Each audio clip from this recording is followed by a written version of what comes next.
Muy buenos días con todas, con todos, con todes. Un placer tenerles este martes 30 de septiembre del 2025 en una nueva sesión de coyuntura que organiza DESCO todos los martes hace más de 5 años. Eh, Queríamos en esta modalidad, ¿no? De manera virtual. Queremos agradecer sobremanera a Enrique Fernández Maldonado, que nos acompaña esta mañana y con quien conversamos para que pueda, desde su experiencia, de lo que él está viviendo y haciendo seguimiento, comentarnos sobre cómo va la situación de Perú en la OCDE. Y él ha diseñado, ¿cómo se dice? Ha escogido un título provocador sobre si Perú merece o no estar en la OCDE, ¿no? Llevamos muchos años tras este tema, tras esta, no le voy a decir aventura, pero sí eh, mirando de incorporarnos a la OCDE. Perú ya es un candidato formal desde el año 2022 y tiene aprobada una hoja de ruta. Yo personalmente siento que se ha avanzado muy poco. Se han adoptado algunos compromisos legales, se han hecho algunos diagnósticos o evaluaciones sectoriales y ha habido consenso en todos los sectores de que sí queremos ser parte de la OCDE. Entonces, a propósito de la reciente visita al Perú del señor Matías Corman, el secretario general de la OCDE, decíamos, ¿qué está pasando que nos visita? Y quizás sería bueno conversar un poquito sobre eso, ¿no? Porque hay cosas que están en proceso, pero lo hemos conversado en otros momentos con Eduardo Toche, que es muy difícil que Perú ingrese a la OCDE con esta informalidad laboral que tenemos, ¿no? Con a todas luces claro que no hay una independencia judicial, que no hemos avanzado casi nada en la lucha contra la corrupción. Entonces, hay muchos pendientes para el Perú en términos de gobernanza y escucharemos a ver qué nos comparte Quique sobre esta situación. Enrique Fernández Maldonado es sociólogo, actualmente recién electo presidente del Centro de Políticas Públicas y Derechos Humanos Perú Equidad. Felicitaciones, Quique. Él también ha tenido su paso por el Estado, ha trabajado en el Ministerio de Trabajo como director de conflictos laborales y en el Congreso de la República como asesor parlamentario. Él también actualmente es coordinador de la plataforma de sociedad civil sobre empresas y derechos humanos. Te dejo, Quique, en el uso de la palabra por unos 30, 40 minutos para que nos compartas tus planteamientos. Adelante. Gracias, Molina, y buenos días con todas y con todos. Bueno, lo primero que quiero señalar es agradecerles la oportunidad de poderles compartir algunas ideas sobre este proceso de accesión, se estila decir, del Perú a la OCDE. Yo acá quisiera comenzar diciendo que no soy un especialista en el tema de OCDE. Digamos, me ha aproximado el tema en el marco del trabajo que hacemos desde Perú Equidad y de la plataforma de sociedad civil sobre empresas y derechos humanos. Un segundo elemento que quisiera señalar para poder ubicar esta reflexión es que institucionalmente y personalmente no nos quita el sueño que el Perú entre en la OCDE. O sea, no es un objetivo que nos, digamos, motive a hacer acciones y demás, pero sí creemos que este proceso genera ciertas condiciones para hacer incidencia con relación a las políticas públicas principalmente y al comportamiento y la conducta de los actores públicos y privados que desde el ámbito de sociedad civil no podemos menospreciar ni dejar de lado porque, en fin, digamos, la situación de la que parten las organizaciones de sociedad civil, y en ese sentido pienso en los sindicatos, en los pueblos indígenas, en las ONGs, en diversos grupos de interés, es desventaja frente al poder político y al poder económico, y por tanto todos aquellos resquicios que ofrecen estos sectores del poder político, económico, hay que aprovecharlos para generar, digamos, cambios en la situación del país, en las características de las políticas públicas, etcétera, etcétera. Y esta reflexión que voy a compartirles ahora se enmarca en ese contexto, ¿no? De la incidencia que venimos realizando organizaciones de la sociedad civil alrededor de este proceso, ¿no? Y como ya señaló Molina, digamos, difícilmente el Perú puede acceder a la OCDE, ¿no? Los países que ya son miembros, sobre todo los países de la región, se demoraron décadas en poder formar parte plena de la OCDE y llevaron a cabo una serie de políticas internas que lo permitieron, ¿no? Y el Perú está bastante lejos de alcanzar esos estándares, así que, digamos, el desenlace probable es que el Perú no forme parte de la OCDE. Sin embargo, los últimos gobiernos han hecho una serie de movimientos, digamos, orientados a cumplir con los requisitos y exigencias que plantea la OCDE, pero como vamos a ver, hay muchos vacíos y situaciones que nos distancian de ese objetivo, ¿no? Pero vuelvo a repetir, no es, digamos, una meta de las organizaciones como Perú que Perú sea miembro pleno de la OCDE. Simplemente que creemos que este escenario permite hacer algunas acciones y generar algunos cambios. Digamos, todavía no son sustanciales, pero creemos que ese es un espacio de incidencia que hay que aprovechar, ¿no? Entonces, para estar todos alineados y alineadas, el tema de la OCDE es medio específico, ¿no? Es bien complejo.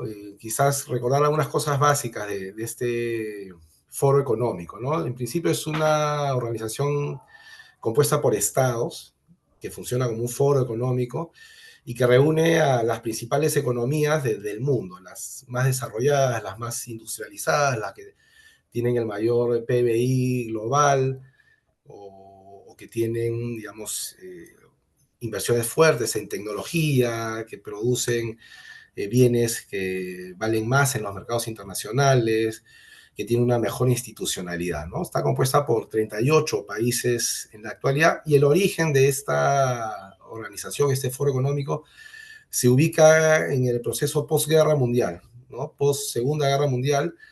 Inicialmente se creó como una organización europea de cooperación económica el año 48 para acompañar toda la implementación del Plan Marshall de reconstrucción de infraestructura en los países que se vieron más afectados por la guerra mundial, ¿no? Y el año 61, es decir, una década y pico después, se convirtió en lo que es hoy la Organización para la Cooperación y el Desarrollo Económico, ¿no? La OS, que era la Organización Europea para la Cooperación Económica, quiso dar ese salto de carácter más global, cambió su denominación, probablemente también sus estatutos, y hoy en día se presenta como un foro que lo que busca es no solo el crecimiento de los países que inicialmente formaron parte, sino, digamos, extender este modelo económico hegemónico del capitalismo a nivel global, ¿no? Eh, la OCDE tiene, digamos, como uno de sus pilares la promoción del crecimiento económico, pero también de otros valores que se asocian a las democracias europeas, a la socialdemocracia europea, como es la defensa de la democracia, de los derechos humanos, que es un aspecto que en nuestro país no se menciona. Digamos, cuando uno escucha a las autoridades, a los ministros, a los directores de ministerios, hablando de este desafío y este objetivo, ser parte de la OCDE, siempre está pensado en lo que nos puede aportar la OCDE en términos de desarrollo económico, ¿no? Pero también la OCDE tiene algunos objetivos de carácter más institucional, de defensa de la democracia, aunque eso no siempre aparezca en el primer plano, ¿no? Y esto es importante señalarlo porque es a eso que nosotros como organizaciones de sociedad civil apuntamos cuando hacemos seguimiento a la OCDE. Que no solo nos ayude, por ejemplo, a tener políticas públicas que combatan efectivamente la informalidad económica, laboral, la corrupción, sino que también este proceso permita mejorar estándares en otros terrenos, ¿no? Como es el terreno de la institucionalidad, el Estado de Derecho, la defensa de la democracia, y de otros valores que desde la sociedad civil tenemos siempre presente como un objetivo de corto, mediano y largo plazo, como es la defensa de los derechos humanos. Como les decía, digamos, la OCDE se creó el año 48, la OEC y después la OECD el 61. A la fecha tiene 38 países que forman parte plena de este foro económico. En este mapa se pueden ver, digamos, los periodos en los que se fueron incorporando a la OCDE los diversos países. En América, digamos, que es un continente con el cual nos podríamos comparar, digamos, como país, son miembros plenos de la OCDE Estados Unidos, México y Costa Rica en Centroamérica, y en el caso de Sudamérica lo son Colombia y Chile. Al igual que Perú, hay otros dos países del continente que son aspirantes a formar parte de la OCDE, que son Brasil y Argentina. Es decir, Perú, Brasil y Argentina compiten para ser miembro de la OCDE, y en ese terreno, claramente regional, eh, llevamos una desventaja, más allá de que en Argentina están sucediendo cosas que probablemente lo distancien de los requisitos, exigencias de la OCDE, como Estado, como economía, digamos, para nadie es un secreto que es, digamos, un Estado más consolidado que el peruano, y una economía más grande, con un mayor PBI, una mayor industria, tiene una clase media más amplia, más ancha. Eh, con lo cual quiero decir que el Perú tendría que hacer un sobreesfuerzo para equiparar los estándares que ya han logrado Brasil, que ya han logrado Argentina, el peso político que tienen ambos países para poder acceder, ¿no? Que como ya les señalaba, es un elemento, digamos, complejo de imaginar, por lo menos en el corto plazo, y como van las cosas, ni siquiera en el mediano y en el largo plazo. Hay un mapa del mundo donde están los países y los periodos en los cuales se fueron incorporando a la OCDE. Les comentaba que en Sudamérica, Brasil y Argentina quieren ser parte también de la OCDE, están compitiendo con el Perú. Y lo que le estaba diciendo en este momento era que si bien en el 2012 el Perú declaró, digamos, formalmente su intención de ser parte de la OCDE como miembro pleno, esto se venía barajando ya desde el segundo gobierno de Alan García, ¿no? En la primera década de este siglo.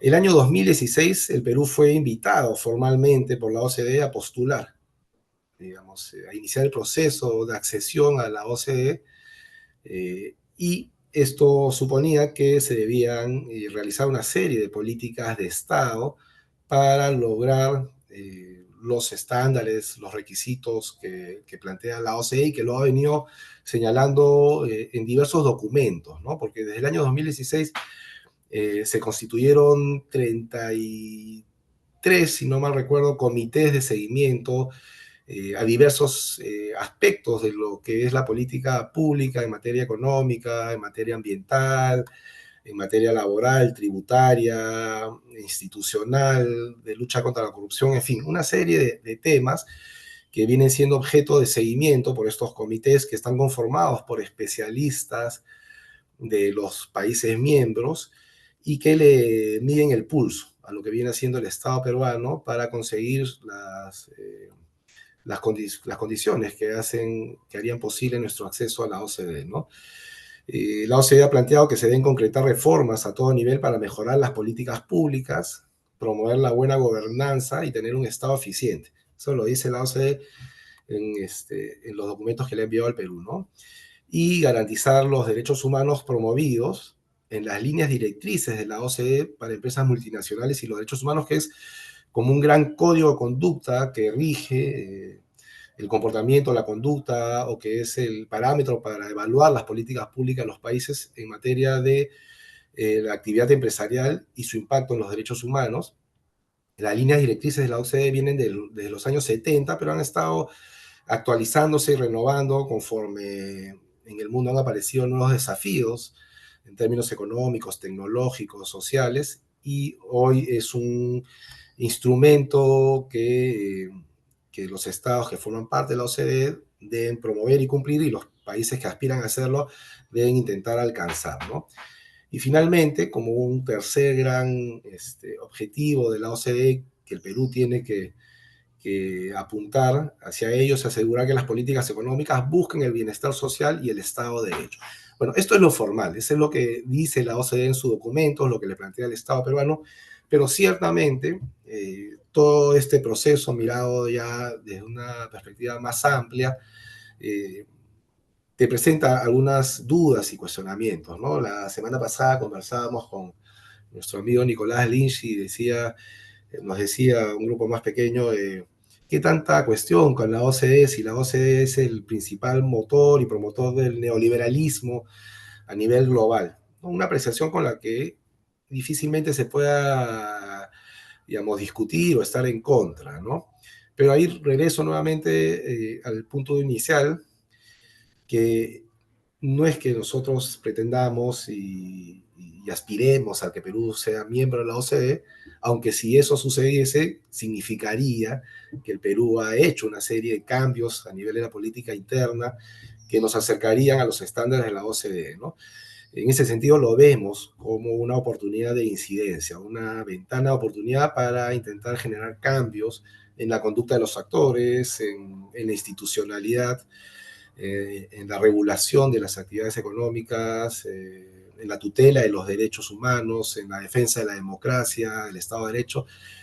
Y es por eso que nosotros venimos siguiendo este proceso ya desde hace algún tiempo, lo estamos discutiendo con las organizaciones sindicales en primer lugar, pero también con otro tipo de organizaciones de sociedad civil, para que, digamos, cada vez que le exijamos algo al Estado, le hagamos recordar que tiene un objetivo público que es formar parte de este foro económico y que para eso tiene que realizar alguna serie de reformas que la OCDE le viene reclamando al Perú y que nosotros usamos como un instrumento, ¿no?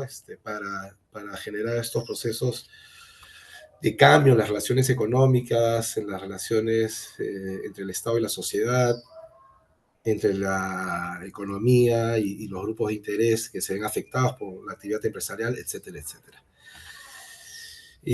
Sin embargo, como ya sabemos, este proceso no es sencillo, ¿no? La OCDE es un club selectivo de economías, ¿no? De los 195 países que existen en el mundo, más o menos, apenas 38 son parte de la organización. De acuerdo a la convención de la OCDE, el Consejo de OCDE puede invitar a los gobiernos que estén interesados en formar parte a iniciar el proceso, pero tienen que estar dispuestos a asumir las obligaciones inherentes que se les exige a los países miembros de la OCDE, y que luego, una vez que se cumplan con determinadas condiciones, este Consejo aprueba de manera unánime. Digamos, por eso es tan difícil, ¿no? Aprueba de manera unánime el ingreso de los países a la OCDE. Es decir, si el Perú quiere ser parte, tiene que convencer a los 38 países que cumple con todos los requisitos que demanda este foro económico, ¿no? Actualmente, como ya señalé, tanto Argentina y Brasil en Sudamérica están aspirando a ser miembros de la OCDE, pero no son los únicos países que pretenden el mismo objetivo, ¿no? A nivel internacional, se tiene conocimiento que Bulgaria, Croacia, Indonesia, Rumania y Tailandia están también en proceso de accesión, de acceso a la OCDE, y que seguramente, digamos, tendrán sus propios problemas, pero el Perú compite contra estas economías, ¿no? Entonces, digamos, los parámetros con los que la OCDE evalúe el acceso al Perú van a tener como espejo lo que están haciendo los otros países y qué tanto avanzan en el cumplimiento de estos requisitos, ¿no? Actualmente el Perú se encuentra casi a la mitad, o a la mitad exactamente del proceso de adhesión. Estamos en la sexta fase y es en este contexto, de este momento, que se produce esta visita del secretario general de la OCDE, el señor Matías Colman, que ha estado el día de ayer en el Congreso de la República, por lo que he visto en medios, y que, digamos, ha escuchado una serie de preocupaciones de los congresistas, pero que curiosamente ha restringido la posibilidad de que los parlamentarios les hagan preguntas, indaguen con un poco más de detalle sobre la situación del Perú en este proceso. Por lo que leí en algún medio, se les daba un minuto a 3 congresistas para que planteen sus preguntas y las respuestas del señor Coleman fueron bastante escuetas. Así que este proceso mismo adolece de un nivel de hermetismo, de discreción, que impide que haya un debate público sobre este proceso, ¿no? Eh, Además de la presentación de ayer en el Congreso, nosotros como sociedad civil hemos solicitado en repetidas oportunidades que el gobierno comparta, entrega, pública la carta de intención del Perú para ser miembro de la OCDE, y este documento ha sido declarado, digamos, confidencial. Tiene un estatus de reserva que impide que sea público, así que nosotros los ciudadanos, las ciudadanas, no sabemos a qué se está comprometiendo el Estado peruano, o qué está ofreciendo para ser parte de este foro económico, lo cual lesiona nuestros derechos a la información y limita nuestra capacidad de hacer incidencia sobre un tema que nos parece crucial. Porque si consideramos la apreciación de nuestro amigo y colega Nicolás Lynch, podríamos también creer que la OCDE es un instrumento del sistema económico internacional para imponer, digamos, determinadas políticas económicas que refuercen la división internacional de trabajo, que nos ubica a nosotros como un productor de materias primas y comprador de bienes de capital y de manufactura con valor agregado, lo cual refuerza nuestra condición de economía independiente. No sé si estoy hablando en términos de otras décadas, pero eh, digamos, eso es lo que se podría interpretar de todo este proceso, digamos, bastante oscuro o carente de transparencia, y que más bien debería dar lugar a un debate público sobre qué implicancias tiene todo este esfuerzo que viene haciendo, esfuerzo entre comillas, que viene haciendo el Perú para ser miembro de la OCDE. Precisamente eso es lo que les comentaba. Está el señor Matías Colman. Ayer, lunes 29, hubo una sesión conjunta de la Comisión de Economía y de la Comisión Especial de Seguimiento para la Incorporación del Perú a la OCDE, que existe en el Congreso, en la que él tuvo una intervención. Y acá copio yo algunas declaraciones que han recogido algunos medios, ¿no? Dice el señor Colman: continuaremos trabajando muy de cerca con Perú para apoyar su aspiración de ser miembro de la OCDE. ¿Han habido casos en que un proceso de acceso no resultó en adhesión? Esa fue una pregunta que hizo un congresista. Sí, ha habido casos en que algunos países no lograron su incorporación a la OCDE. El año 2007, dice Coleman, comenzamos un proceso de acceso con Rusia, que en ese momento estaba avanzando hacia una economía de mercado y una democracia más abierta, pero que la invasión del 2014 suspendió el proceso y finalmente ha terminado el 2022. Rusia ya no está en proceso de acceso, ¿no? Es un caso extremo de una economía que está en una guerra, ¿no? En un país que está en guerra, ¿no? No todos los países llegan al final, dice Coleman, y a veces el proceso puede durar más tiempo que otros. Pero en el caso del Perú, desde lo que puedo ver, creo que se puede llegar a una conclusión exitosa de este proceso. Creo que esta última aseveración responde más a un afán de no quedar mal con su auditorio y de alimentar esta esperanza que tiene el Perú de ser parte de la OCDE, que ya me hace acordar la esperanza que teníamos en algún momento de ser parte de un mundial de fútbol, y que tomó 3 décadas llegar nuevamente a esa condición. Pero bueno, vamos a ver después que si la OCDE es, digamos, riguroso en su análisis y mira con atención lo que está pasando en el Perú, ni da balas el Perú puede ser miembro de la OCDE, digamos. Creo que es algo que no sorprende a nadie, ¿no? Bueno, digamos, en lo que sigue la presentación yo voy a plantear 2 entradas que tienen que ver con toda esta discusión. Una es desde el punto de vista económico, ¿no? ¿Cuál es la situación del Perú y qué tanto esta situación posibilitaría o habilitaría a que nuestro país pueda acceder como miembro pleno a formar parte de este foro económico, ¿no? Y la segunda parte, por un lado lo económico y por otro lado el tema más institucional, vinculado a la vigencia y la defensa de la democracia y el ejercicio de los derechos humanos, y en particular me voy a centrar en un aspecto que es clave, y también lo es para la OCDE, clave para el país, pero también lo es para la OCDE, como es todo el sistema de justicia, ¿no? Que usualmente lo vinculamos con el ejercicio de derechos y demás, pero que también tiene algunas implicancias en términos económicos, ¿no? Esta semana, o hace unos días, se presentó este documento que ven en pantalla, que es uno más de los documentos que la OCDE ha venido publicando en los últimos años, donde le sigue, digamos, el ritmo a lo que viene haciendo el Estado peruano para alcanzar los estándares que exige la OCDE y también para cumplir con las recomendaciones.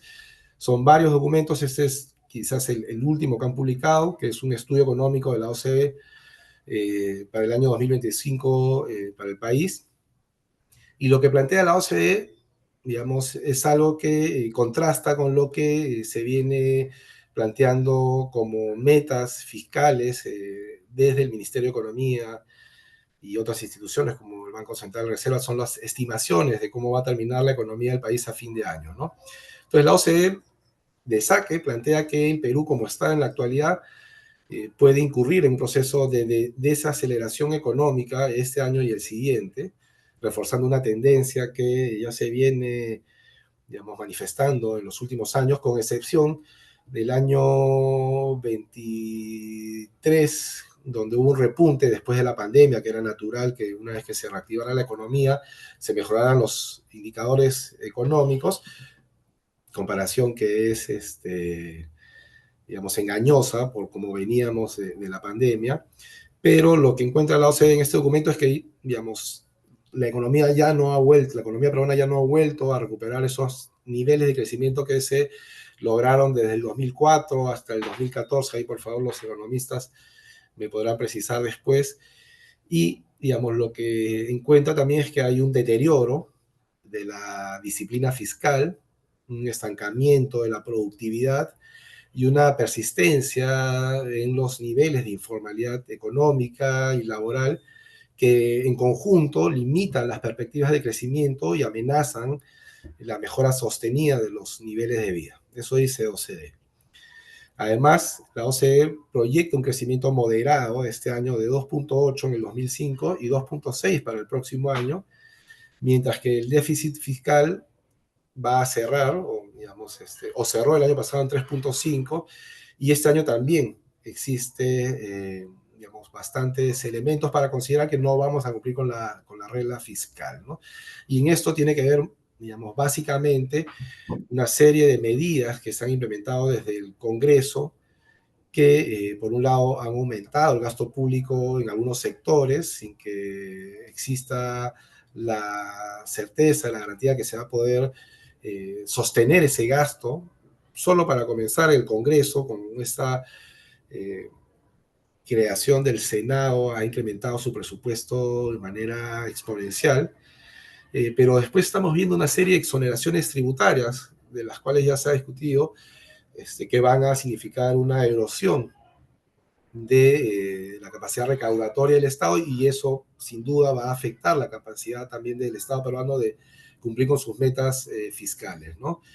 Y lo que calcula la OCDE y plantea en este documento va más en la línea de lo que han identificado algunas agencias internacionales como el Fondo Monetario, el Banco Mundial, o algunas, digamos, entidades financieras con operaciones en el Perú, como es el BVA o el propio Banco Central de Reserva, que plantean, digamos, tasas de déficit fiscal eh, que están, digamos, por encima de las metas que se ha planteado el Ministerio de Economía, ¿no? La OCDE, en este contexto, hace una serie de recomendaciones al Estado peruano. En principio, recomienda una consolidación fiscal gradual, pero firme, que incluya un mayor control de la planilla pública, la eliminación progresiva de subsidios ineficientes, por ejemplo, el que se acaba de aprobar hace unas semanas para el sector de la agroindustria, que es absolutamente innecesario para un sector que ha crecido, y le preocupa también la reducción de los gastos tributarios, ¿no?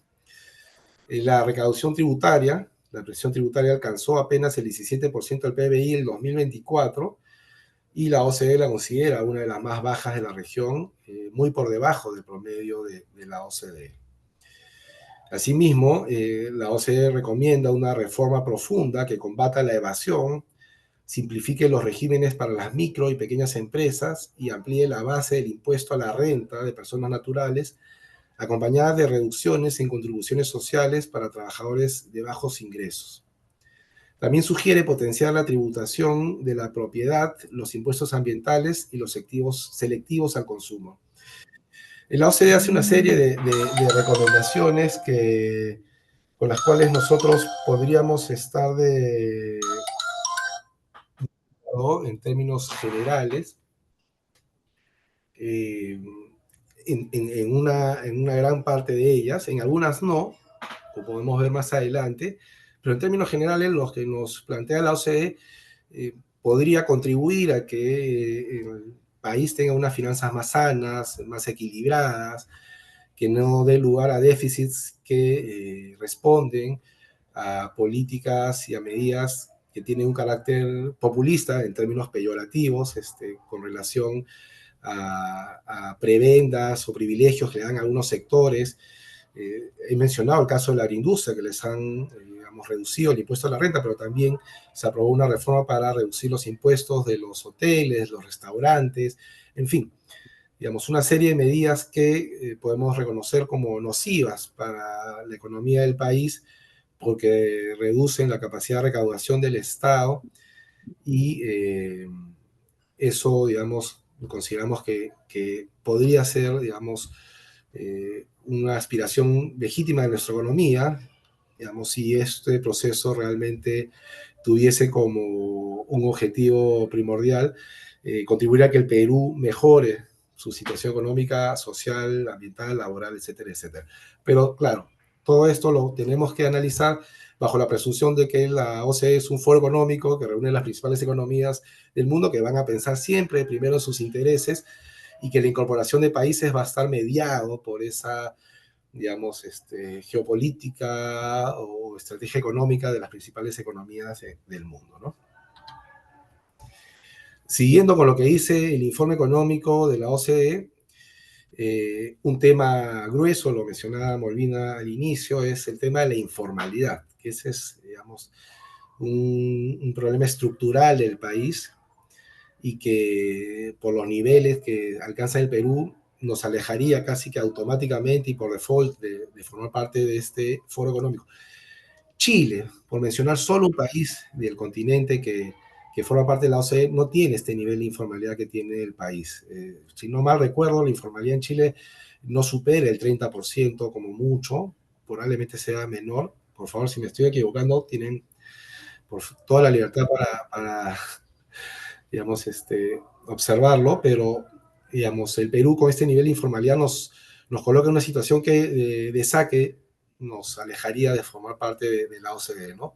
Según este foro económico, esta realidad reduce la productividad, es decir, la informalidad incide directamente en la productividad de las empresas, de los trabajadores, restringe la recaudación tributaria, debilita la calidad del empleo y frena el desarrollo del capital humano, ¿no?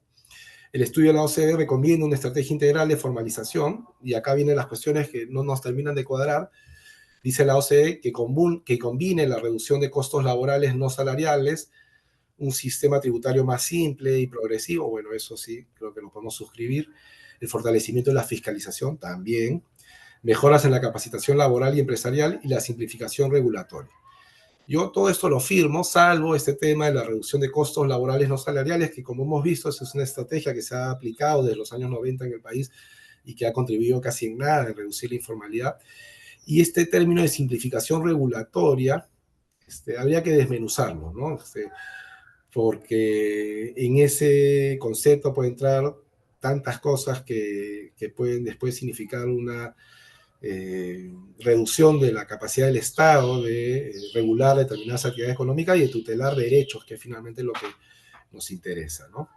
OCDE identifica como una limitante del desarrollo las trampas intergeneracionales de desventaja, Si bien cada vez más jóvenes alcanzan niveles educativos superiores a los de sus padres, el origen socioeconómico sigue determinando los resultados académicos y las oportunidades laborales. Este es un elemento muy interesante, este informe último de la OCDE, porque nos plantea digamos, estos obstáculos de carácter estructural que tienen que ver con las oportunidades de origen que tienen las peruanas y los peruanos para salir de la situación, digamos, económica y social en que se encuentran desde el nacimiento, ¿no? Esto quiere decir, en palabras simples, que los pobres tienen muchas dificultades para salir de la pobreza, tal y como se vienen dando las cosas en el país. Tiene que haber cambios más profundos que permitan que la educación, independientemente si es pública o privada, si se da en zonas rurales o en zonas urbanas, o si, digamos, los sectores socioeconómicos más pudientes frente a los que no lo son, digamos, puedan equiparar a partir de la educación sus capacidades para poder acceder a empleos de calidad y a condiciones de vida aceptables, dignas, ¿no? Entonces hay limitantes estructurales que no se ha identificado, que las llama trampas intergeneracionales de desventaja, que es interesante mirar, porque esto no se discute en los documentos oficiales, gubernamentales, sobre la marcha o el rumbo de la economía en el país y cómo este modelo económico que hoy por hoy está penetrado por las economías ilegales, como un elemento más o menos novedoso, condiciona las posibilidades de salir de la situación de pobreza, de exclusión o de situaciones de desigualdad social y económica muy marcadas, ¿no? Entonces, interesante lo que plantea la OCDE. Uno puede suscribir varias de las recomendaciones, pero hay algunas en las que levantamos la ceja y decimos, bueno, digamos, parece que las introdujeran de contrabando, ¿no? No olvidemos que los informes de la OCDE son elaborados por tecnócratas de los países miembros de la OCDE, no necesariamente son peruanos. Probablemente en la metodología de elaboración no solo analicen estadísticas, sino también recojan testimonios y apreciaciones de representantes de diversos sectores, pero a todas luces se colan por ahí algunas recomendaciones que acá ya han sido problematizadas, han sido cuestionadas. Hay evidencia de que no han sido efectivas, sobre todo en el tema laboral, de lo que yo podría hablar con un poco más de soltura.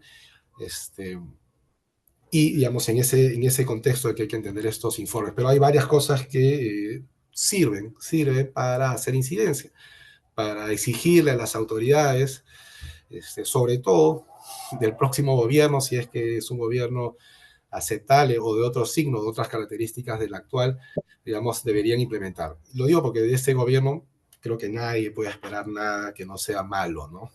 Y mucho menos que hagan medidas que avancen, digamos, en mejorar estos indicadores, estos estándares.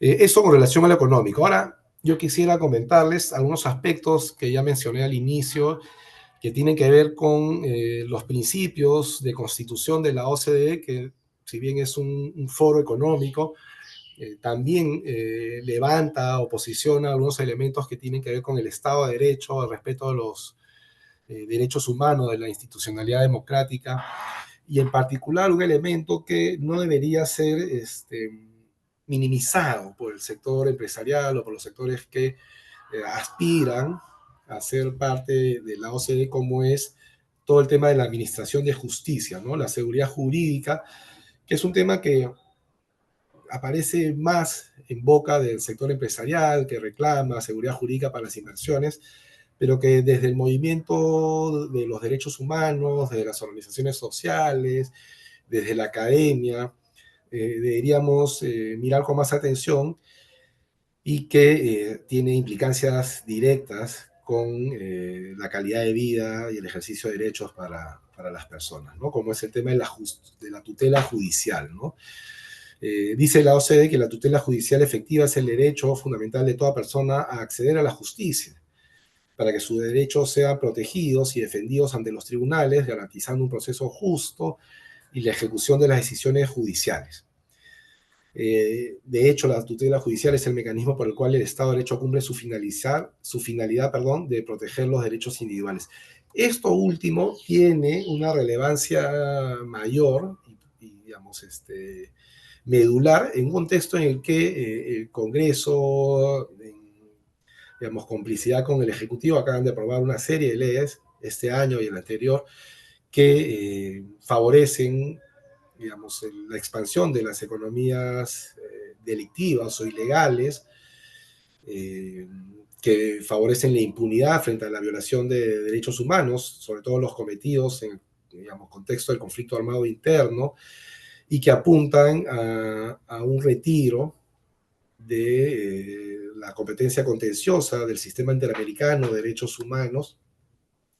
Todo esto lo sabemos, apuntando a garantizar la impunidad de quienes cometieron violaciones a los derechos humanos en el periodo del conflicto armado interno, pero también pensando en todos los asesinatos que se dieron en el contexto de las protestas sociales a fines del 2022, 2023 y los que siguieron en adelante, ¿no? Entonces, este es un elemento que quienes vemos en el proceso de acceso del Perú a la OCDE como una oportunidad para hacer incidencia frente a las instituciones públicas. ¿Por qué se debe respetar el Estado de Derecho en el Perú? Bueno, esto es casi, digamos, de perogrullo, ¿no? En la Constitución peruana hay varios artículos que ponen de relieve la importancia de que el Perú defienda su condición de Estado democrático como una forma de gobierno democrática, social, independiente y soberana. El Estado de Derecho garantiza derechos que son primordiales para el Estado, garantizan la plena vigencia de los derechos humanos, porque los tratados celebrados por el Estado forman parte del ordenamiento jurídico interno, porque nadie puede, y acá nadie es el Estado o los privados, dejar sin efecto resoluciones judiciales que han pasado en autoridad de cosa juzgada, ni modificar sentencias, ni retardar su ejecución. Esto, digamos, pensado digamos, con relación a las sentencias que se da en el Poder Judicial a nivel interno, pero también las sentencias del propio sistema interamericano y en particular las de la Corte Interamericana que ordenan al Estado peruano restituir derechos, remediar violaciones pasadas y que, digamos, como hemos visto en las últimas semanas, hay una intención del gobierno, del Congreso, por excluirnos de ese ámbito del derecho internacional de los derechos humanos que consideramos muy peligroso para el país porque nos coloca no solo en una situación de parias internacionales, sino habilita a operadores estatales a vulnerar derechos fundamentales en un escenario de plena impunidad, ¿no? Es una situación gravísima y que nos coloca al mismo nivel que gobiernos autoritarios y dictatoriales, ¿no? Después está la Convención de Viena sobre tratados internacionales que plantea que el Estado de Derecho es importante porque una parte de la sociedad no podrá invocar las disposiciones de su derecho interno como justificación del incumplimiento de un tratado, como parece ser que está creciendo en nuestro país. Importante todo este tema de la administración de justicia, porque en cualquier lugar del mundo las sentencias que emiten los poderes judiciales, los sistemas de justicia, deben garantizar que las sentencias que se emitan se cumplan, cosa que no pasa en nuestro país. Digamos, es algo que no es ninguna novedad, no solo a nivel del Poder Judicial, digamos, en el ámbito nacional, sino cuando los casos trascienden primero la Comisión Interamericana de Derechos Humanos y luego a la Corte Interamericana de Derechos Humanos, porque no se logró administrar justicia en el ámbito interno y está probado que ha habido vacíos o vicios en los procesos judiciales. Finalmente, una instancia supranacional del derecho internacional determina que había una violación de los derechos de los ciudadanos y ciudadanas. Y el Perú, es algo que no se dice mucho, es uno de los primeros países, hasta hace unos años, era el principal país que incumplía sentencias de la Corte Interamericana. Ahora nos han superado, me parece que México y Venezuela, pero somos el tercer país en la región que incumple las sentencias de la Corte Interamericana de Derechos Humanos. Y en el Perú, si no mal recuerdo, hay como 60 sentencias emitidas por la CID, de las cuales solo 4 ha reconocido el Estado peruano y ha cumplido. O sea, 4 de 60. Quiere decir que hay un incumplimiento sistemático de, digamos, lo que emiten estos órganos a los cuales el Perú se ha adscrito de manera voluntaria, y que ha reconocido como en su constitución como un ordenamiento que tiene primacía por sobre normas de otro nivel, ¿no?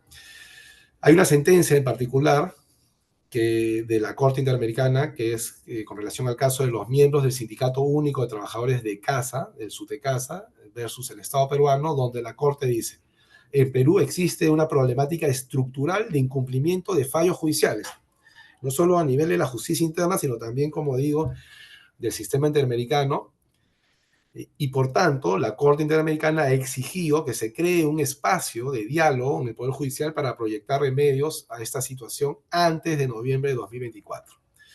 Como sospecharán, va a ser ya casi un año y no se ha implementado esta recomendación, porque como ya sabemos, el Perú, el Estado peruano, el gobierno, para ser más específicos, con el Congreso, quieren salirse de la Corte Interamericana porque probablemente lo que suceda cuando ya no esté Dina Boluarte en el gobierno es que sea denunciada por violaciones a los derechos humanos y que su caso, digamos, con todas las evidencias que hay, pueda terminar mal, ¿no? O sea, pueda ser sentenciada por eso. Entonces, como la Corte Interamericana es un censor de lo que pasa en los países con relación a estos temas, es natural desde su punto de vista esta voluntad de salir de este marco regional de protección a los derechos humanos, ¿no? Y los argumentos ya los conocemos, que el Estado pierde soberanía, etcétera, etcétera, lo cual es una contradicción porque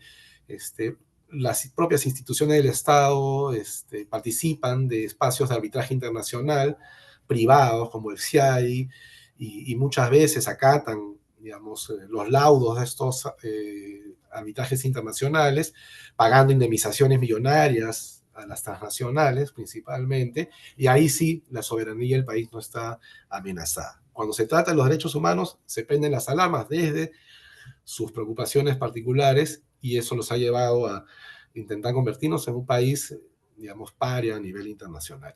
Todo lo cual colisiona con lo que exige la OCDE a los países que quieren ser parte de este foro económico.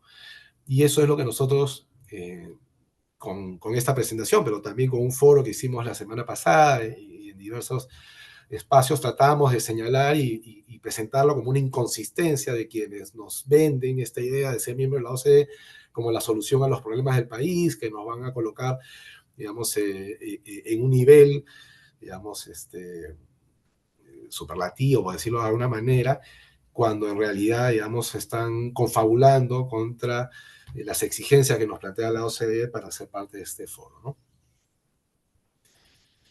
Recomendación del Consejo de la OCDE sobre el acceso a la justicia en el país. Ha hecho varias recomendaciones, de las cuales nosotros recogemos las siguientes. Perdonen. El acceso a la justicia para todos es un pilar fundamental de la democracia y piedra angular de un contrato social sólido, así como una parte crucial de la base institucional que promueve el crecimiento económico inclusivo y sostenible y un clima de inversión próspero. El acceso a la justicia, ¿no? Y la justicia tiene que ser, digamos, oportuna en el tiempo, tiene que basarse en criterios, digamos, equitativos, que respondan además a los principios internacionales en materia de derechos humanos, que son los grandes consensos globales a los cuales ha llegado la humanidad y una aspiración, digamos, de carácter universal, ¿no? Entonces, no es cualquier aspiración. Estamos hablando de un desarrollo conceptual de avanzada, que es el sistema del derecho internacional de los derechos humanos, y que la OCDE en buena hora plantea como uno de sus requisitos, aún cuando podamos discutir si realmente le va a dar prioridad a eso o a todos los aspectos económicos que también son planteados como una exigencia, ¿no? Dice la OCDE, el acceso a la justicia basado en la transparencia, la equidad procesal y la seguridad jurídica es un componente vital de las políticas que fomentan la igualdad, incluida la igualdad de género, la oportunidad y el bienestar para todos, incluidos los grupos marginados y desatendidos y aquellos en las situaciones más vulnerables. El acceso a la justicia se refiere a la capacidad de las personas, empresas y comunidades de prevenir conflictos y obtener una resolución efectiva, justa y equitativa y oportuna de sus necesidades legales y relacionadas con la justicia. Nada de esto, por supuesto, se cumple en el país. Eh, lo sabemos todas y todos. Sentencias que ordenan al Estado peruano, por poner un ejemplo, ¿no? Devolver todo el lucro cesante de pensiones que no fueron reconocidas y pagadas desde hace décadas y que el Ministerio de Economía aparece en este contexto como el principal dique que frena el cumplimiento de sentencias judiciales que restituyen derechos o que buscan remediar violaciones a derechos económicos, sociales, sobre todo, digamos, que suponen un desembolso de dinero para los afectados, ¿no? Hay un orden de prioridades que es perverso, establecido por el Ministerio de Economía, que plantea que prioridad tienen los titulares de derechos de 65 años para más, que son los que primero se mueren y que probablemente no logren finalmente disfrutar de esta remediación y esas compensaciones por las violaciones a sus derechos humanos determinados, sobre todo en el ámbito del sistema interamericano de derechos humanos, y que por ley, si el titular del derecho se muere, bueno, cuando es una compensación económica, pasa a ser, digamos, eh, atribuida a sus herederos, pero sus herederos, por supuesto, tienen menos de 65 años, así que van a estar en la cola de las prioridades y por supuesto que esto termina siendo, pues, una estratagema, vuelvo a repetir, muy perversa para evitar que el Estado peruano cumpla con sus obligaciones en materia de derechos humanos determinadas no solo por la justicia interna, sino también por los órganos supranacionales. ¿Qué recomienda la OCDE en este aspecto puntual? Establecer un propósito y una cultura centrados en las personas, en el sistema de justicia, mediante, y entre varias recomendaciones, identificar y analizar y trabajar para erradicar cualquier posible sesgo explícito o implícito y discriminación dentro del sistema de justicia y en los resultados que produce. Plantea una serie de medidas de carácter judicial, como diseñar y prestar servicios jurídicos y de justicia centrados en las personas, garantizando que los servicios jurídicos y de justicia y conexos sean apropiados, proporcionados, asequibles, eficaces, que respondan a las necesidades jurídicas y de justicia, haciendo hincapié en la prevención y la resolución oportuna de conflictos. Establecer una infraestructura de gobernanza que permita una justicia centrada en las personas mediante la adopción de medidas para posibilitar la aplicación efectiva y el respeto a los resultados en todos los mecanismos de resolución de disputas, tanto en las partes formales como informales del sistema de justicia, ¿no? El día viernes hicimos un foro, digamos, en el Centro Cultural de la Universidad Católica, precisamente para discutir este tema, las inconsistencias de la aspiración del Perú de ser parte de la OCDE y cómo está el sistema de justicia en el Perú. Y el señor Ordóñez, Osvaldo Ordóñez, que ha sido presidente de la Corte Superior de Lima, que es presidente de la Asociación Nacional de Justicia, contaba una serie de anécdotas sobre cómo funcionan los despachos judiciales, ¿no? Y el nivel de precariedad que impide que los juzgados puedan avanzar, digamos, a un ritmo razonable en la solución de los conflictos de carácter judicial, ¿no? Él usaba algunas imágenes que nos podemos imaginar, usó el término kafkiano de despachos con expedientes que se acumulan al costado de los escritorios, folios de folios de folios y que el Poder Judicial no tiene los recursos para archivarlos o digitalizarlos y para procesarlos finalmente, y por eso los juicios demoran años, años, y son costosos, y además están atravesados por prácticas de corrupción y demás que impiden que en el Perú exista un sistema de justicia. Si hay algo que nos preocupa a casi todos es tener que recurrir al Poder Judicial porque sabemos la olla de grillos y las prácticas a las que nos tenemos que someter para que nuestros casos avancen, ¿no? Estoy viendo que me suena el WhatsApp y no sé si es Molvina diciéndomelo el tiempo. Voy a solo tienes que apurar un poquito, Molvina, ya lo sospechaba. Bueno, todo esto que estoy señalando está reflejado también en un estudio de justicia de la OCDE hacia las instituciones de justicia eficaces, todo lo que he mencionado, algunas recomendaciones claves que tienen que ver también con el tema de la justicia, pero creo que digamos, el mensaje está señalado, ¿no? El Perú tiene que hacer una serie de reformas y la judicial es una de ellas para que uno de estos elementos que es constitutivo de la OCDE, sus líneas directrices, de sus principios, como es que existe un Estado de Derecho donde la justicia realmente resuelva conflictos internos en términos equitativos, respetuosos de los derechos humanos, digamos, no se da. Y ese es un terreno en el que nosotros, como organizaciones social civil, como activistas, queremos aprovechar como una ventana de oportunidad para presionar a nuestras instituciones a que realicen algunas acciones o políticas que consideramos necesarias para que estos mecanismos, en particular los del sistema de justicia, funcionen.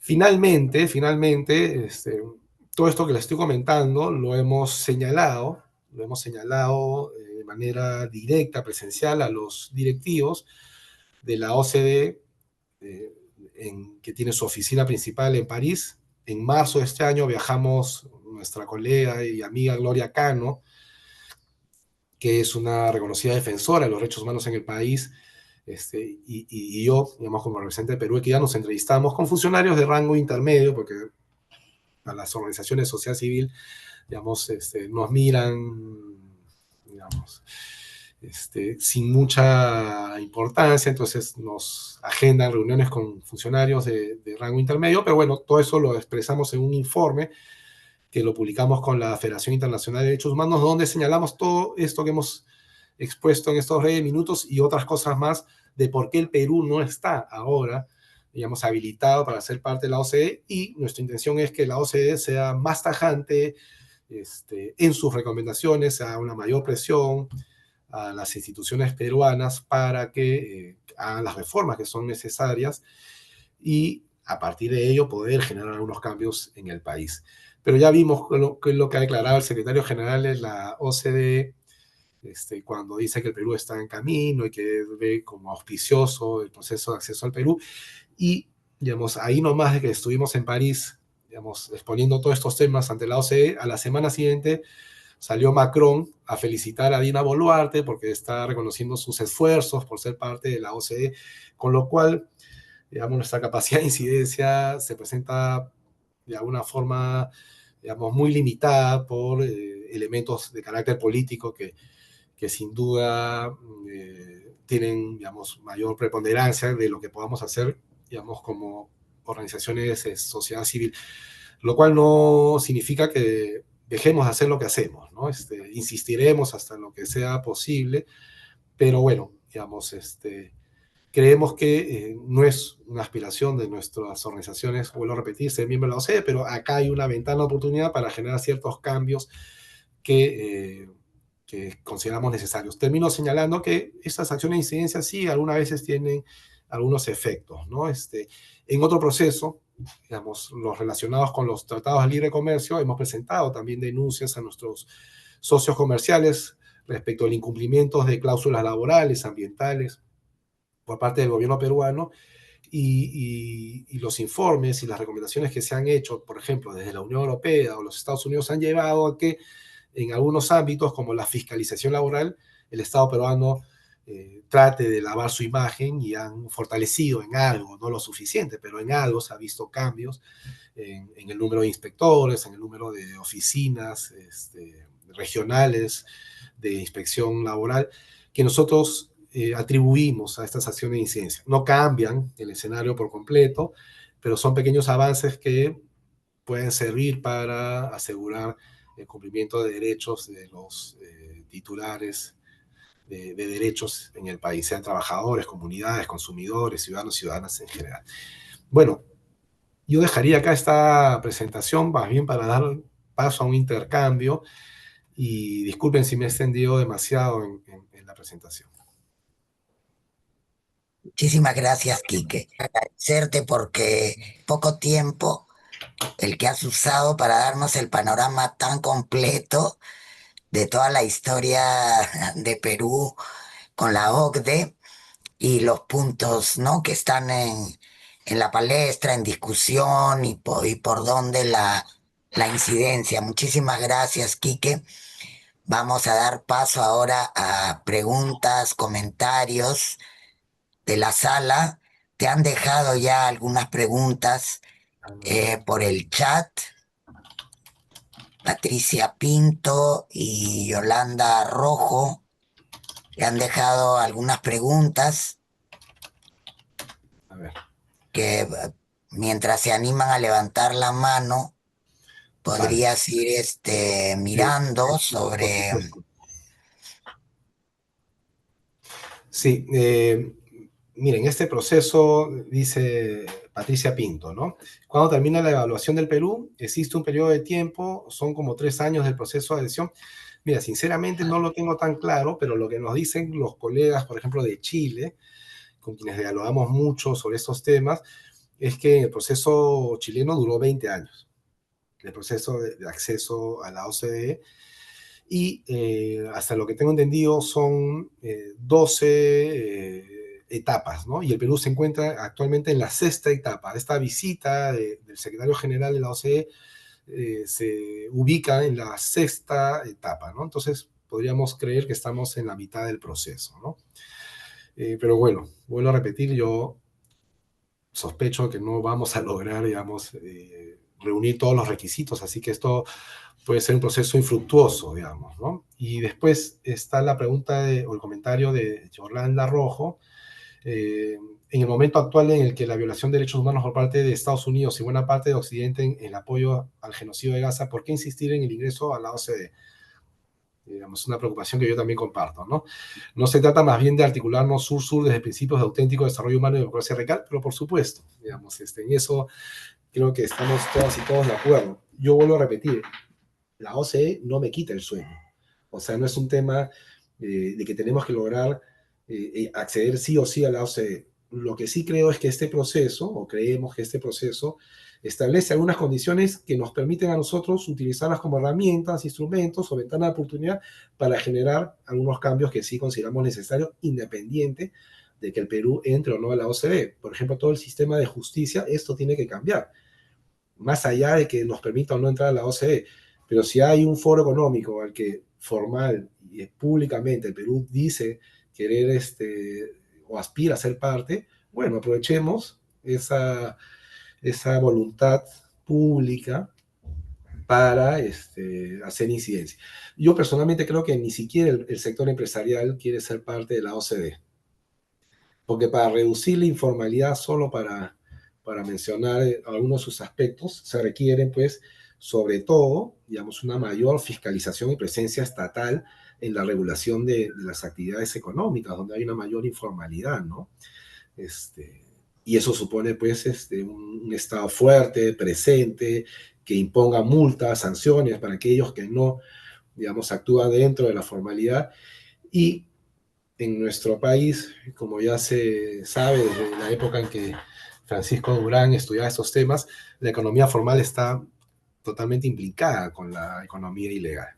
O sea, la exportación de oro ilegal, digamos, en una gran medida es posible porque sale por las empresas mineras formales. Hay un lavado ahí de minerales del que no se discute mucho, ¿no? Entonces, digamos, combatir la informalidad supone que el sector empresarial tenga que cumplir con mayores estándares y eso no está en su mapa, ¿no? Entonces yo personalmente creo que tampoco es una cosa que le quita el sueño al sector empresarial ser miembro de la OCDE porque encuentran en el actual estado de cosas un escenario afín y favorable a sus intereses, ¿no? ¿Quién le ha dado, dice Patricia nuevamente, quién le ha dado al ministerio el carácter secreto a la carta de intención? Ya que el Perú le esconde, se puede solicitar la misma OCDE. No, o sea, lo hemos pedido a la OCDE en marzo, en París, y Gloria acá no está de testigo, y nos dijeron eso se lo tienen que pedir ustedes a su gobierno. Y acá hemos hablado lo hemos pedido formalmente haciendo uso de la ley de acceso a de transparencia, acceso a la información pública, y nos han toreado de lo lindo, nos han dicho, no, esto es confidencial, es reservado, y se lo hemos pedido al Punto Nacional de Contacto de la OCDE, que está alojado en Proinversión, en el Ministerio de Economía, y nos han respondido en los mismos términos con un descaro, como si estuviésemos pidiendo pues cosas que no corresponden, ¿no? Cuando es una carta de intención del gobierno peruano de lo que va a hacer y no este, con relación a este proceso de acceso. Pero bueno, en fin, ya habrá que buscar formas por las cuales acceder, digamos, a estos documentos, y confiamos en que nuestros amigos hackers en algún momento, así como hackean la página del peruano, puedan hacer lo mismo con el portal del Ministerio de Economía y lograr acceder a estos documentos, ¿no? Tenemos a Emilio que en el pedido de la palabra. Adelante, Emilio. Hola, buenos días, Quique, ¿cómo estás? ¿Qué tal? ¿Cómo Emilio, qué estás? gusto. ¿Qué tal? Oye, extraordinaria presentación, muy bien, muy interesante. Este, y bueno, me temo igual que tú que creo que no, no vamos a ingresar a la OSD, este, cuando bien podría representar, como bien señalas, una oportunidad para elevar algunos estándares, ¿no? Como ha sido en el caso de la negociación de tratados de libre comercio y en fin, ¿no? En donde hay algunas oportunidades para elevar algunos estándares. En esta ocasión entiendo que con la OECD, como no es un tratado bilateral, sino es más bien una asociación con un bloque, ¿no? Entonces, ahí el proceso, bueno, como bien lo has señalado, toma más tiempo, es más complejo, con varias fases y pasos. Yo, como a modo de muestra, quiero citar un botón nada más, recordando precisamente cuando con Paco Durán hacíamos una indagación, ¿no? A partir del caso de una ley que se aprobó durante el periodo Mala, la ley 3230, la conocida, recordada ley Omnibus del paquetazo ambiental, ¿no? Esa ley incluyó una cláusula para suspender la implementación de la norma antielusiva, la norma 16 de la SUNAT, ¿no? Que había sido dada en el año 2012, pero que no había sido implementada aún, ¿no? Entonces se suspendió su vigencia por 3 años, no, bueno, e inclusive creo que no se había reglamentado, ¿no? Y luego ya con PPK al mando, recuerdo que ahí Roque Benavides desató una acción de incidencias de Confiet para que la norma finalmente que se aprobara tuviese la menor cantidad de dientes posibles, ¿no? Para que, para que la SUNAT no pudiese efectuar una regulación en ese sentido. Y como bien señalas también, no creo que el empresariado peruano sea el especialmente dispuesto y sensible, tomando en cuenta que varios o muchos de los grupos económicos están ya prácticamente desnacionalizados, ¿no?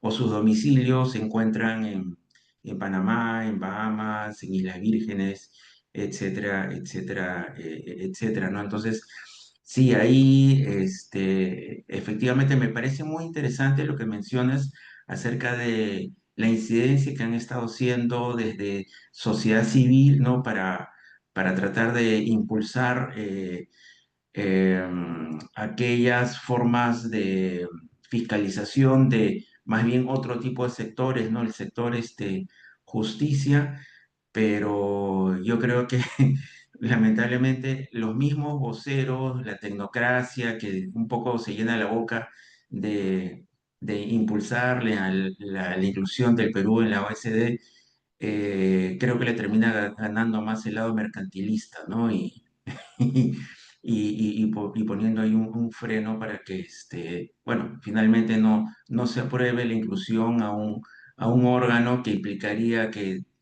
el Estado efectivamente cuente con mayores eh, facultades fiscalizadoras y regulatorias, ¿no? No sé en qué quedó el tema de la norma antielusiva, le perdí ahí un poco el rastro, pero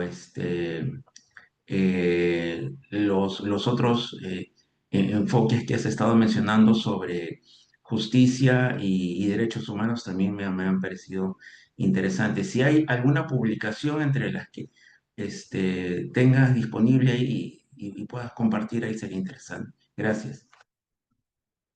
Gracias, Emilio. Yo no he mencionado, porque en fin, la invitación llegó casi al borde del fin de semana y he armado algo. Tengo que ser respetuoso con la propiedad intelectual, que es un tema que digamos, preocupa a la OCDE. Parte de esta presentación la he recogido de una que hace Javier Mujica también cuando tenemos este tipo de presentaciones, todo el tema jurídico. Pero nosotros como Perú Equidad hemos publicado hace un par de años un informe sobre el nivel de avance en el cumplimiento de las recomendaciones que hizo el Estado peruano en un documento titulado Políticas Públicas y Conducta Empresarial Responsable, donde aborda una serie de temas y donde también se refleja la capacidad de incidencia de sociedad civil, porque este informe recoge varias de las cosas que cuando se entrevistó la OCDE con miembros de sociedad civil planteamos. Por ejemplo, en ese documento del estudio de conducta de políticas públicas, conducta empresarial responsable, plantean que la informalidad se combate con mayor fiscalización, con una reforma laboral que ordene todo el entramado de regímenes laborales, que son como 40 en el Perú, en una sola ley general de trabajo, y que se deje atrás el enfoque de flexibilización laboral porque no ha servido, ¿no? Eso es claramente una propuesta, un aporte que hicimos y lo recogieron en su informe. Y bueno, el informe que hicimos como Perú Equidad determinó que de las recomendaciones que había hecho la OCDE al Estado peruano se había avanzado en menos del 20%. O sea, avanzaba en el sentido que habían iniciativas para concretarlas, pero ni siquiera es que se habían concretado. Así que yo me ratifico en que eh, todo este proceso es más pompa que algo real.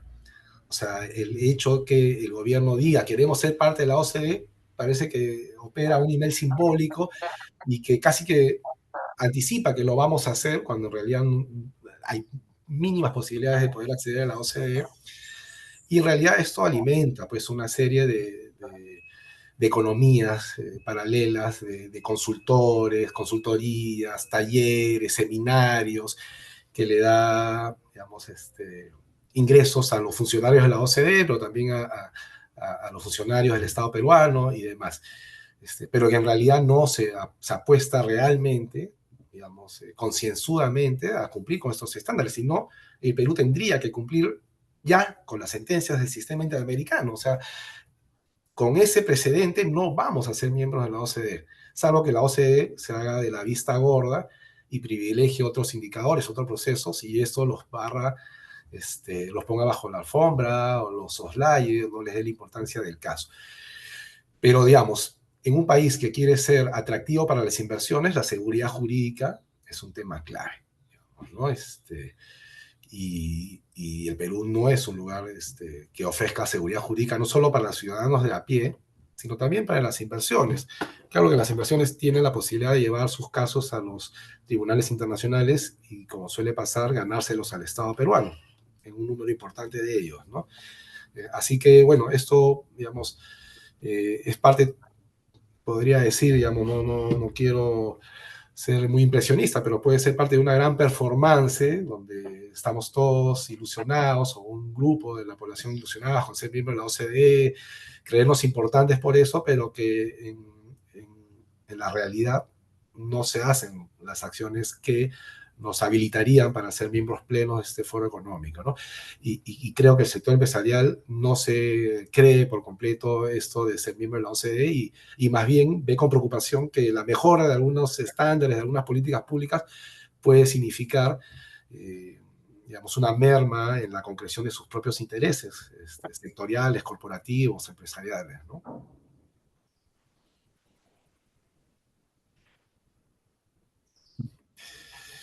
Hay un comentario más, Molina, del compañero, colega Darwin Aima, ¿no? Opino que sí sería importante ser miembro pleno de la OCDE, pero con el actual gobierno, si a los intereses que representa, está muy difícil.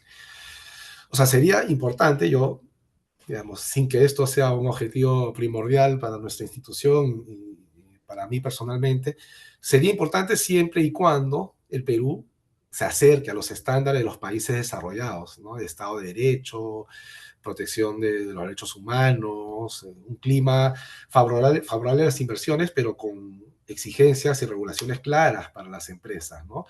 Está bien que sean competitivas, que sean productivas, pero eso no puede ser a costa de depredar, digamos, los recursos naturales sin ningún, digamos, límite, o de explotar a los trabajadores para incrementar su productividad cuando hay otras formas de incrementarla, etcétera, etcétera. O sea, si logramos en algún momento ser miembro de la OCDE, que sea por méritos propios y que haya realmente un cambio significativo en la política pública de carácter económico o social, o digamos el tema institucional, la administración de justicia, el Estado de Derecho, etcétera, etcétera, ¿no?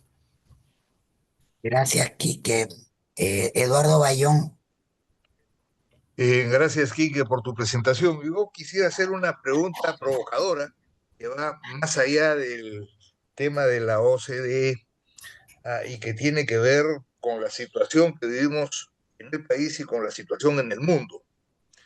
Digamos, la historia de la relación del Perú con la OCDE, lo señalaste bien, viene desde el gobierno de García, que puede durar indefinidamente. Quienes han sido consultores del cumplimiento que hacía o no hacía Perú de los sucesivos informes recibidos, una cantidad importante de esas consultorías las hizo CEPAL en concreto. Bueno, son parte de alguna manera de un sistema del que el país es parte y que se ha movido en distintas correlaciones de fuerza.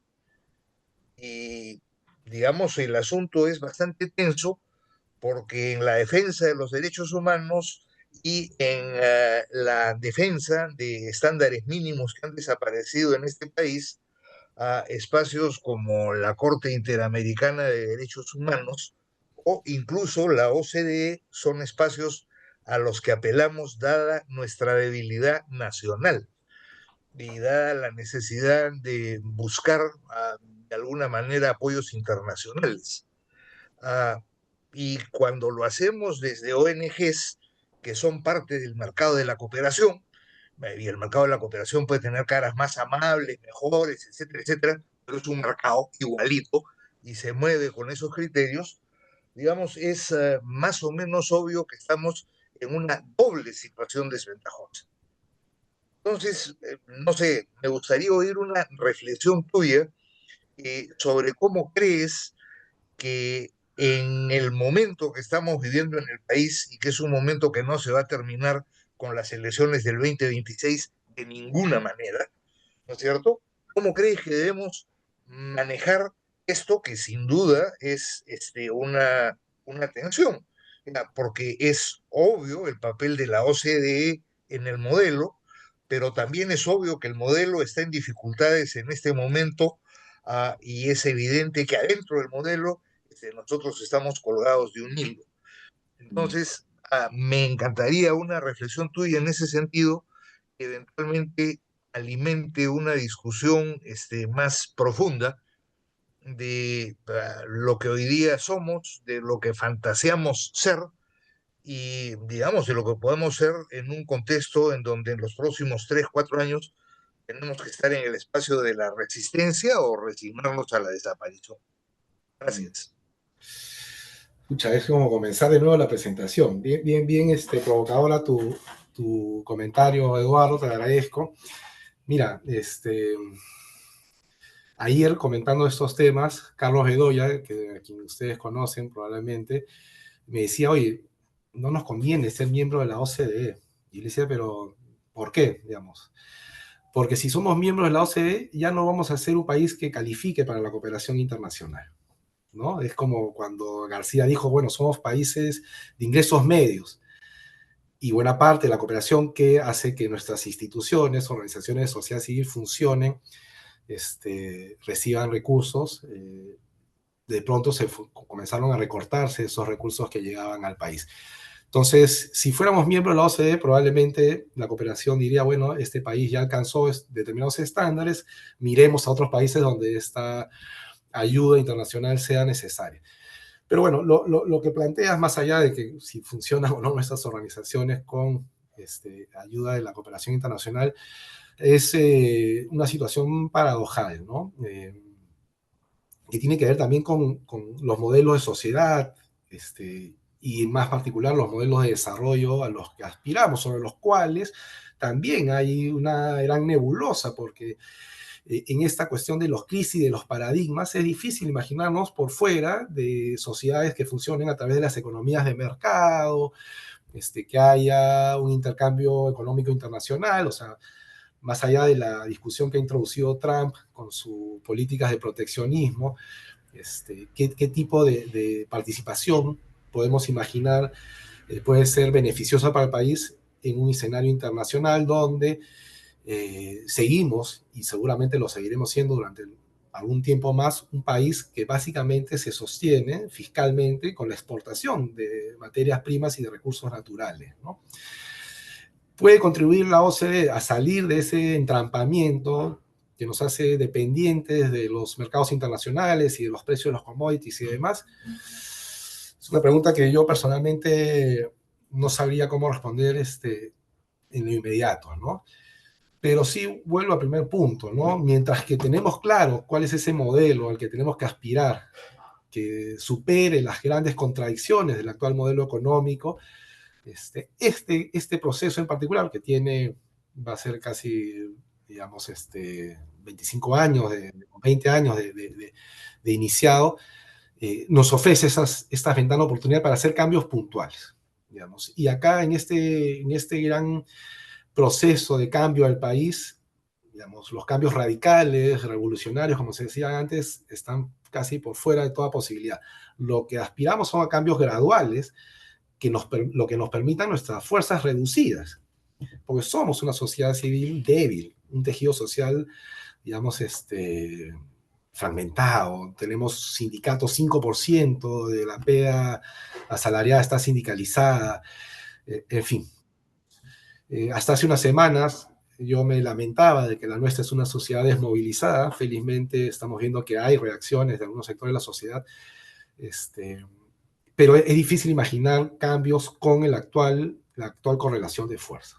Entonces lo que pensamos, digamos, que podemos hacer desde sociedad civil es agarrarnos de estos procesos sobre los cuales no hemos podido incidir mayormente, como son, digamos, la intención del Perú ser miembro de la OCDE, o antes la aprobación de los tratados de libre comercio, para encontrar estos resquicios que te ofrecen estos marcos de política económica y demás para generar algunos cambios puntuales, ¿no?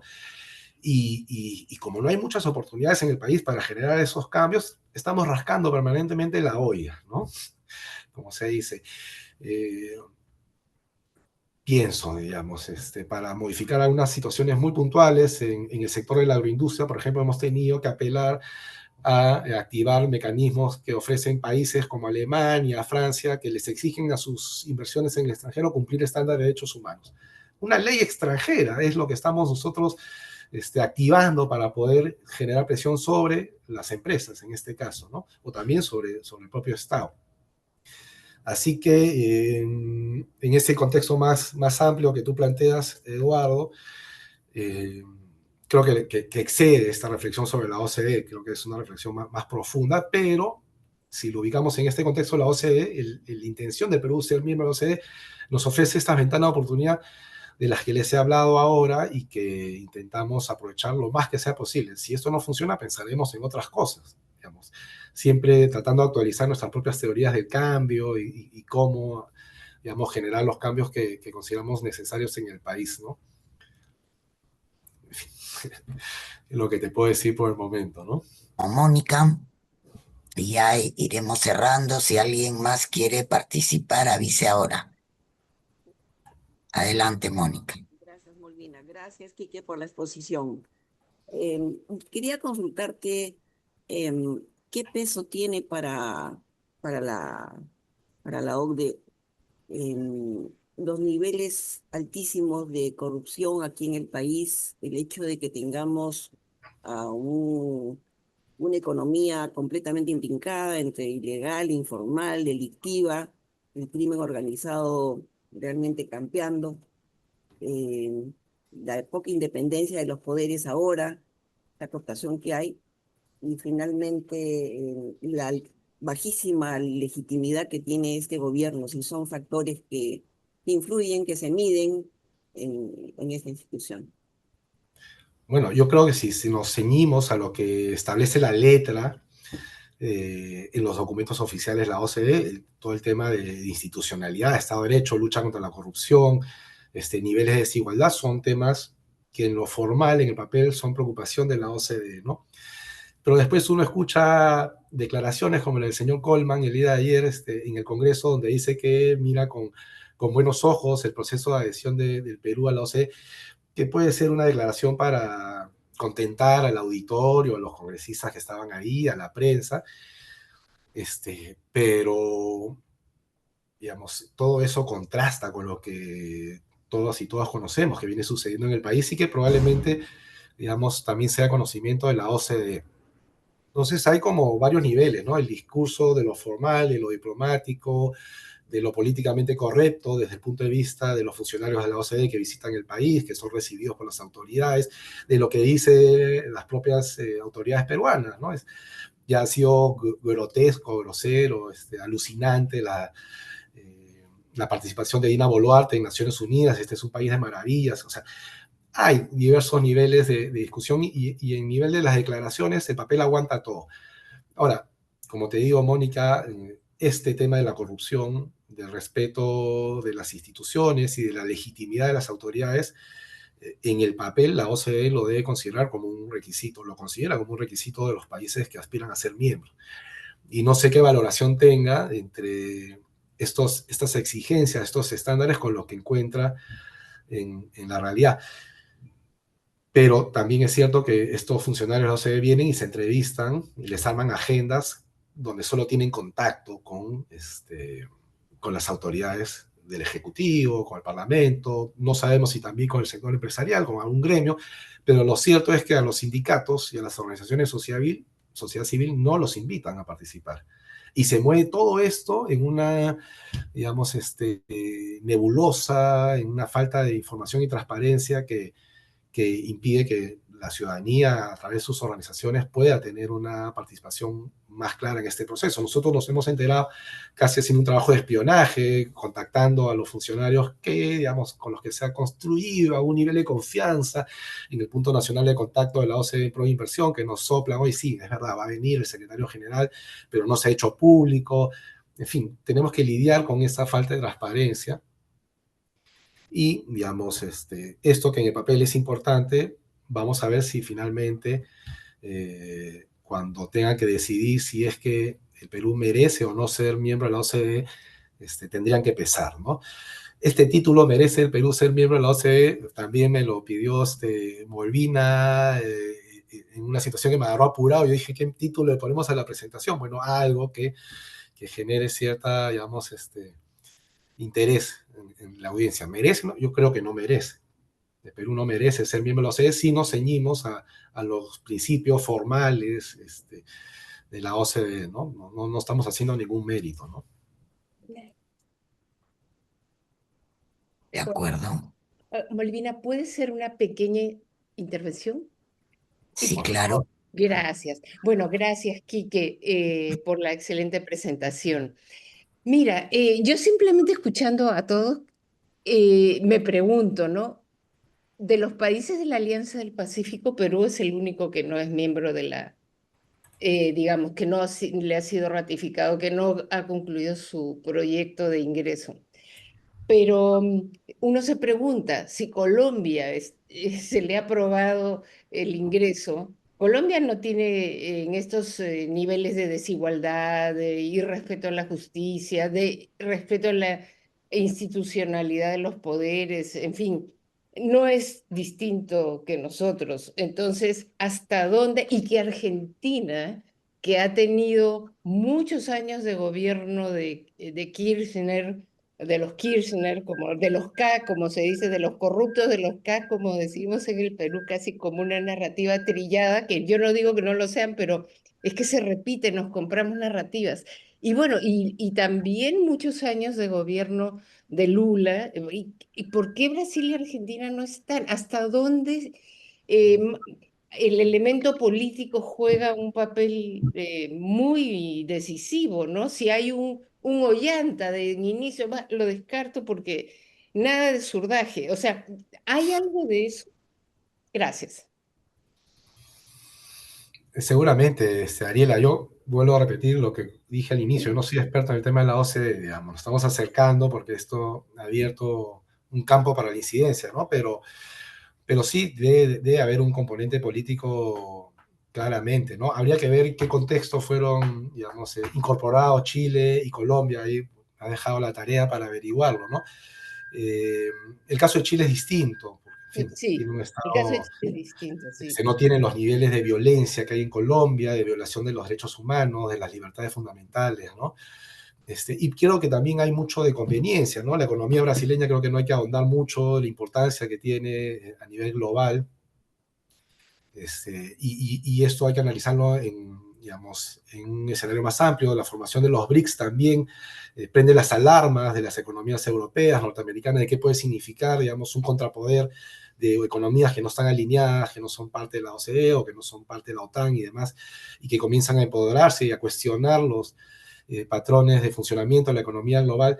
Entonces ahí seguramente hay algunos pulseos, algunas valoraciones más de carácter político o geopolítico internacional que habrá que evaluar, ¿no? También me pregunto yo, ¿en qué cabeza de la OCDE cabe que un país como el Perú puede ser miembro de un club de economías desarrolladas y que los ha llevado a ilusionar a los gobiernos peruanos con esa posibilidad, digamos, eh, porque Bolivia también podría aspirar a ser miembro de la OCDE y uno, digamos, sabe qué problemas hay allá, o lo mismo con otros países, ¿no? Para no individualizar. Entonces creo que hay varios elementos de carácter político que, que sí, que hay que considerar en estos análisis, ¿no? Sin duda. Bien. Entonces vamos cerrando para cumplir los plazos establecidos de no pasarnos de las 10 y tratar de terminar siempre en 9:45, pero aquí estamos. Muchísimas gracias, Quique, no te pierdas. Acompáñanos más seguido aquí al grupo. Gracias, Tú, Quique. no, porque a ustedes, más bien por la invitación y ahí tienen un tema para Perú hoy, ¿ah?